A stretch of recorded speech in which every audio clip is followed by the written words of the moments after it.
Nous appelle la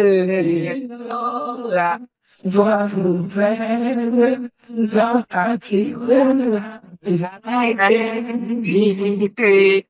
Un hymne à l'espoir chanté par des enfants atteints de trisomie 21, mais un symbole d'union et de reconnaissance de leur place dans la société. Vivre avec cette maladie, un défi perpétuel pour ces tout-petits dans leur pénible croissance vers un développement cognitif amélioré. En Côte d'Ivoire, la Fondation Révélation Triso 21 a organisé 2 panels au sein du Conseil national des droits de l'homme afin de débattre des enjeux liés à la maladie. L'objectif était d'améliorer la prise en charge, de renforcer les politiques d'inclusion et de sensibiliser la population sur les réalités quotidiennes des personnes vivant avec cette condition. Et ce chromosome qui d'habitude est rangé par 2, et il y a un troisième qui s'ajoute, donc ça devient tri, d'où le nom trisomie. D'accord?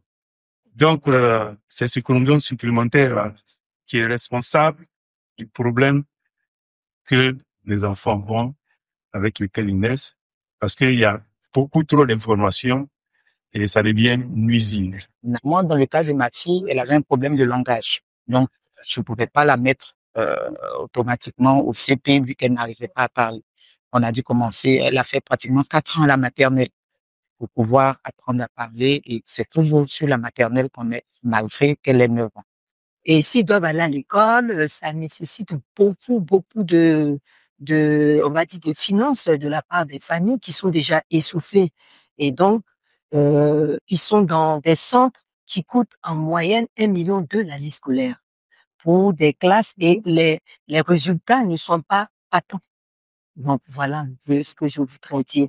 Donc, nous luttons pour que déjà au niveau éducation, nos enfants soient pris en compte par le système public. La Journée mondiale de la trisomie 21 vise à promouvoir la reconnaissance des droits des personnes atteintes et à encourager leur intégration dans tous les aspects de la société. Il est essentiel d'assurer leur plein épanouissement scolaire, social et psychologique en renforçant les mesures d'accompagnement et en luttant contre les préjugés.